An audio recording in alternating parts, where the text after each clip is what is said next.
Donc bonjour, aujourd'hui on se retrouve pour une nouvelle interview 404 et on a le plaisir d'accueillir donc Éric Sivagnan et Pierre Cassignard qui sont donc pour Éric Sivagnan, le réalisateur du film Il faut demander la permission aux enfants, et donc Pierre qui dedans interprète le rôle d'un papa au bord de la rupture, nous dirons. C'est mon scénariste qui vit en ce moment ce que vit Pascal Légitimus dans le film, c'est-à-dire qu'il est à la maison, Lola et Raphaël, et donc ça lui a inspiré l'idée de faire ce film, c'est-à-dire de faire partager sa souffrance, non parce qu'il adore ses enfants, mais toutes les difficultés d'être beau-père aujourd'hui, et nous du coup on a extrapolé aux rapports généraux des enfants tyrans face aux parents un peu martyrs, quoi. Et on a pris conscience qu'aujourd'hui c'était aux enfants qu'il fallait demander la permission, et que c'était aux parents de passer par leur joug, et donc il y a un groupe de parents qu'on a ras-le-bol et qui décident de rentrer en guerre contre eux, en se servant des mêmes armes qu'eux. Et c'est là où il y a vraiment la fantaisie et l'originalité du film, c'est que tout d'un coup, ils osent rentrer contre les enfants, et en plus, ils le font de façon très ludique. Le film justement exerce ces petits gags, et la question ça serait, c'est du vécu, c'est de la fiction, comment on arrive à avoir ces gags, comme quand Pierre démonte le siège de la voiture, c'est hallucinant, hein. Donc quand on voit les parents qui rêvent d'écraser les Nintendo, comment ça vous est venu?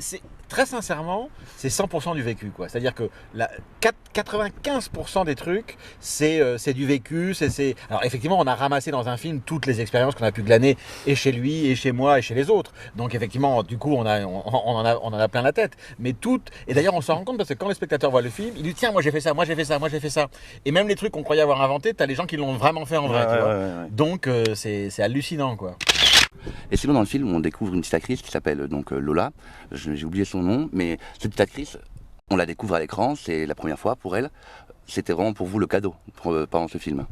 Ouais, elle s'appelle Rebecca Rebecca, Marder, voilà. et c'est vrai que à mon avis, c'est une grande comédienne, quoi. Elle a une sorte d'instinct comme ça, d'invention, de justesse, c'est incroyable, quoi. Et en plus, bon là, dans le film, elle joue le rôle d'une peste absolue, atroce, etc. Dans la vie, c'est un ange. Elle est pas du tout elle, quoi. Elle joue, c'est une vraie comédienne, sauf que comme tous les enfants, la notion de jeu n'existe pas. Dès qu'on se met à jouer, c'est du vrai, quoi. Et donc, elle est d'une justesse absolue. Et du coup, les parents en face sont obligés d'être aussi vrais qu'elle, parce que Pascal, quand tout d'un coup, dans la grande scène où ils s'engueulent tous les deux, il l'avait vraiment en face de lui, et vraiment, elle le jetait dehors, quoi. Elle le tège à fond, quoi. Et donc, l'autre, il dit allez, mais tu me parles sur un autre ton, toi.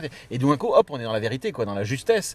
Et c'est vrai que c'est un cadeau Et les 7 enfants sont formidables, quoi. Il y en a 7 dans le film, et ils sont tous, chacun, ils apportent des choses formidables. Ouais. Comment ça se passait entre les prises, entre les scènes? Quel rapport y avait-il entre les acteurs et les enfants? Ça s'est passé, il y a eu une sorte d'osmose qui s'est fait très vite, quoi. Ouais. Les enfants, ils étaient charmants, ils étaient ravis d'être là, ils auraient échangé aucune vacances au monde contre être sur le plateau avec nous.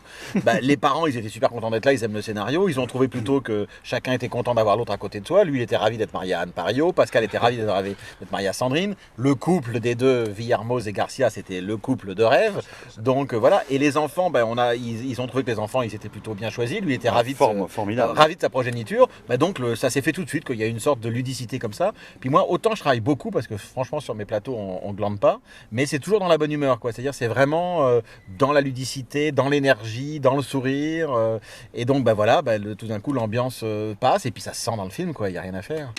Et donc une fois qu'on lit le scénario, qu'on voit ce qui se passe, on appréhende un peu de tourner avec des enfants, ou comment ça se passe? Moi j'avais déjà tourné avec des enfants sur d'autres... Non, la seule chose que je me suis dit, c'est vraiment si Éric ne trouve pas 7 perles rares, parce que le film repose en grande partie sur eux, s'il ne trouve pas 7 perles rares, c'est foutu. Voilà. Et donc jusqu'au premier jour, au moment de les rencontrer, quoi, c'était pas gagné. Comment ça se passe, le premier contact avec Salomé Rachel? Comme je vous ai dit, ces enfants sont des perles rares, et comme dit Éric, il y a pas de calcul chez eux. Ça passe pas par la tête. Il y a une spontanéité incroyable, ce qui fait que vous, comme acteur, ça vous oblige à être au même niveau et à donner le top de la vérité. Et puis à côté de ça, dans la vie, quoi, c'est vrai que ce sont des amours, vraiment des amours.